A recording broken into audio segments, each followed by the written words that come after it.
Ngizothanda ukuthi ngikubingelele ngiphinde futhi ngikwamukele khona la kuZimi Life. Uma nje ufuna ukuhlezi updated ngokwenzeka khona la eMzansi, ungakhohlwa ke nje mbukeli ukuthi ke usubscribe kule channel and uphinde phela uklikele le bell for ama notification.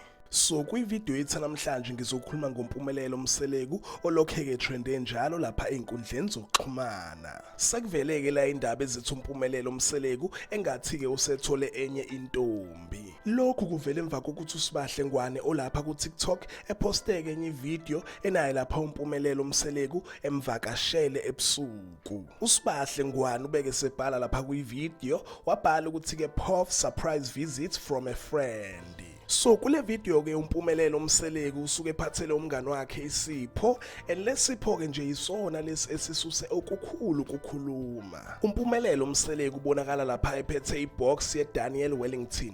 iDaniel Wellington ibrand edela kakhulu ngamawashi, imigexo, ubukhazikhazi nje. So kubeke sekusuka izinkulumo lapha einkundleni zokuxhumana abantu besho khona ukuthi ke bayathandana, ngeke nje umngane wakho wesilisa ezokuphathela ke iDaniel Wellington okungenani bengamphathela ukudla.